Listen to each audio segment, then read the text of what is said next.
এত দুর্নীতি করার পরেও শাসক নেতাদের ভরছে না পেট। বাম আমলে পাট্টা পাওয়া জমিগুলো কেড়ে নিয়ে তাদের করল সর্বশেষ। আদিবাসী মানুষজনের জমি দখলের প্রতিবাদে জেলা প্রশাসনের ভূমিকা নিয়ে প্রশ্ন তুলছেন টোটো চালক। আদিবাসীদের পাট্টা জমি দখল করে বেসরকারি আবাসন রিসর্ট, এর নামে বিলাসবহুল আবাসন গড়ে ওঠার অভিযোগে টোটো চালকের অভিনব প্রতিবাদ। আদিবাসী মানুষজনের আন্দোলনের ছবিসহ বীরভূম জেলা প্রশাসনের ভূমিকা নিয়ে প্রশ্ন তুলেছেন টোটো চালক সুকেশ চক্রবর্তী। এই মর্মে টোটোর পিছনে প্রতিবাদী ব্যানার লাগিয়ে ঘুরছেন তিনি। তার অভিযোগ, বাম আমলে দেওয়া আদিবাসীদের পাট্টা জমি তৃণমূল নেতা ও বীরভূম প্রশাসনের মদতে বেসরকারি সংস্থার হাতে চলে গিয়েছে। টোটো চালক সুকেশ বোলপুর শান্তিনিকেতন বাসীকেও প্রতিবাদে সরব হওয়ার জন্য আহ্বান জানান। টোটো চালক সুকেশ চক্রবর্তী বলেন, সোমনাথ চট্টোপাধ্যায় যখন এমপি ছিলেন তখন 37 জন আদিবাসীকে পাট্টা দেওয়া হয়েছিল। সেই জমিতে সবুজপত্র নামে আবাসন গড়ে উঠছে। এটা অন্যায়। এখানকার নেতারা নিশ্চয়ই টাকা পয়সা খেয়েছেন, আর বীরভূম জেলা প্রশাসন চাষিদের পাশে দাঁড়াচ্ছেন না। নিশ্চয়ই কিছু চুক্তি হয়েছে, তাই সবাই চুপ। আমি চাই আদিবাসীদের জমি ফিরিয়ে দেওয়া হোক, আর এলাকার মানুষজন এগিয়ে আসুন, আমরা প্রতিবাদ করি। আমরা শুনে নিই সুকেশ চক্রবর্তী, যিনি টোটো চালক, তিনি ঠিক কি অভিযোগ করছেন। অভিযোগটা এটাই হচ্ছে যে সোমনাথ চট্টোপাধ্যায় যখন এমপি ছিলেন উনি 37 জন আদিবাসীকে জমির পাট্টা দিয়েছিলেন। সেই জমির পাট্টার উপর আজকে দেখছি যে সবুজপত্র নামে একটা আবাসন তৈরি হচ্ছে। হ্যাঁ, সেই আদিবাসীদের জায়গাগুলো যেগুলো হচ্ছে আদিবাসীরা চাষবাস করতো, তাদের জীবন জীবিকা সেই জমির ওপর দিয়েই হতো। কিন্তু সেই জমিগুলো আজকে এখানকার যারা নেতৃত্ব আছে বা যারা নেতা আছে বা প্রশাসন, তারা এই জমিগুলোকে সবুজপত্র হাতে তুলে দিচ্ছে। সেটা নিয়ে আমি একটা প্রতিবাদ আরম্ভ করেছি। এখানে লেখা আছে বীরভূম জেলা প্রশাসন কত টাকা খেয়ে, বিষয়টা কি? হ্যাঁ, এটা আমার বলার বক্তব্য। দেখুন, এখানে নিশ্চয়ই একটা কোনো কিছু চুক্তি হয়েছে, না হলে পরে আজকে এখানকার যারা নেতা আছে তারাও আদিবাসীদের পাশে দাঁড়াতে পারতো, ওদের আন্দোলনের সঙ্গে সামিল হতে পারতো, প্রশাসনও তাদেরকে হেল্প করতে পারতো। কিন্তু সেসব না করে আজকে তাদের হাত থেকে জমিগুলো নিয়ে তাদেরকে সর্বহারা করে দিয়ে আজকে প্রশাসন বলুন বা এখানকার যারা নেতৃত্ব আছেন তাদেরকে নিয়ে সবুজপত্রের হাতে এই জায়গাগুলোকে তুলে দিচ্ছে। যেগুলো হচ্ছে ধান ক্ষেত, মানে চাষি জমি, সেই জমিগুলোর ওপর বিলাসবহুল আবাসন তৈরি হচ্ছে। কারণ কি, যে বাবুরা এখানে বাস করবে, কলকাতার বাবুরা। আর এখানে যারা গরিব মানুষ আছে তারা মানে কি করব, এটা ওটা খেয়ে বেঁচে থাকবে আর কি। তাদের জমি জায়গাগুলো কেড়ে নিলে তারা কি খাবে? তাদের তো জীবন জীবিকা সেটার উপরে নির্ভর করে। পাড়ুই থানার সাত্তর গ্রাম পঞ্চায়েতের সরপুকুর ডাঙ্গা এলাকায় বাম আমলে অর্থাৎ 1993 সালে 37 জন আদিবাসীকে সরকারিভাবে পাট্টা দেওয়া হয়েছিল। সেই জমিতে চাষাবাদ করে জীবন জীবিকা নির্বাহ করতেন আদিবাসী মানুষজন। অভিযোগ, জমি দিবি নাকি ছেলের মাথা নিবি, এই রকম হুমকি দিয়ে বলপূর্বক আদিবাসীদের জমি দখল করে নেওয়া হয়। সেই জমিতে গড়ে উঠেছে সবুজপত্র নামে বিলাসবহুল আবাসন। আমরা শুনবো এক অভিযোগকারী, তিনি কি বলছেন। আপনার কতটা জমি ছিল? আমার জমি ছিল গাজিয়ে বরগাদা বোধহয় 7.5 বিঘে। আর এই মানে আমাদিকে দিয়েছিল ফটিক বাবু এবং বোলপুরের বাবু, মানে কিছু কম 3 বিঘে। তো জমি ওরা কি নিয়ে নিল? হ্যাঁ, ওরা নিয়ে নিলে। ওরা বললে যে আমাদের এদিকে মানে বিক্রি হয়ে গেছে বলে নিলে। আমরা তো বিক্রি করতে চাইছিলাম না। মানে আদিবাসীদের জমি আছে উপরে, আমাদের জমি আছে নিচেতে।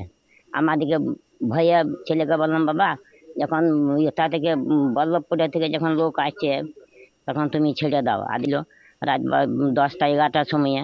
তখন মানে ভয় দেখে গেল যে তুমি জমি নেবে না, তুমি ছেলের মাথা নেবে।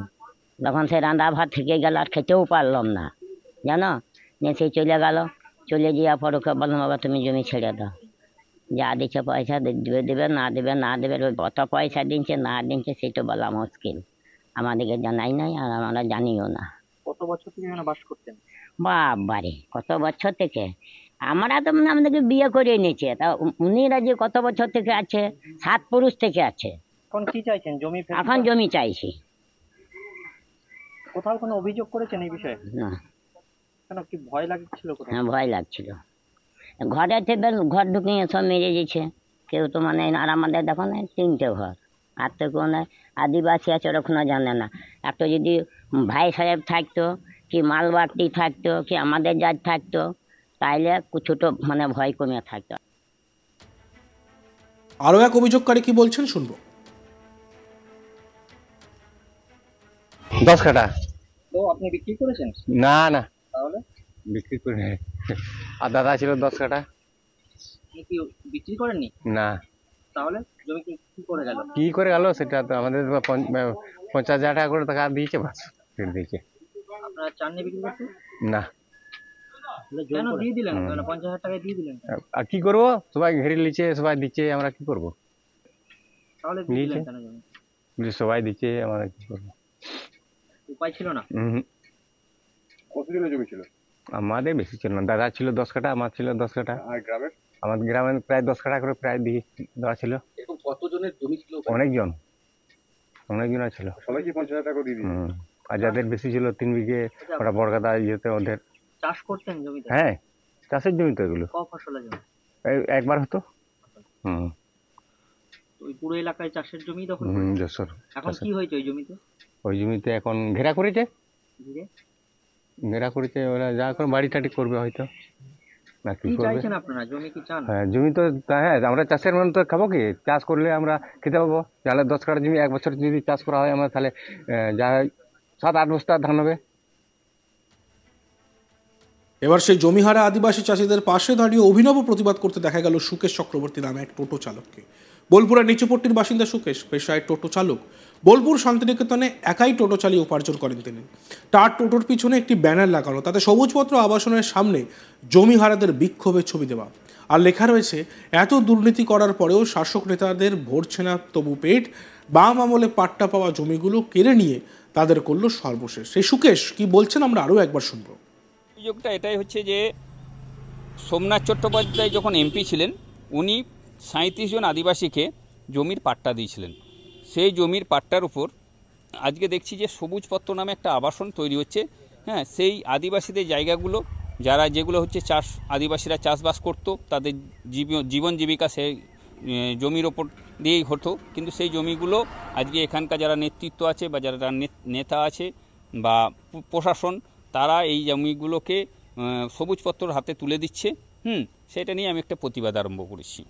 এখানে লেখা আছে বীরভূম জেলা প্রশাসন কত টাকা খেয়ে, বিষয়টা কি? হ্যাঁ, এটা আমার বলার বক্তব্য। দেখুন, এখানে নিশ্চয়ই একটা কোনো কিছু চুক্তি হয়েছে, না হলে পরে আজকে এখানকার যারা নেতা আছে তারাও আদিবাসীদের পাশে দাঁড়াতে পারতো, ওদের আন্দোলনের সঙ্গে সামিল হতে পারতো, প্রশাসনও তাদেরকে হেল্প করতে পারতো। কিন্তু সেসব না করে আজকে তাদের হাত থেকে জমিগুলো নিয়ে তাদেরকে সর্বহারা করে দিয়ে আজকে প্রশাসন বলুন বা এখানকার যারা নেতৃত্ব আছে। দেখতে থাকুন আজ তক বাংলা, সাবস্ক্রাইব করতে ভুলবেন না।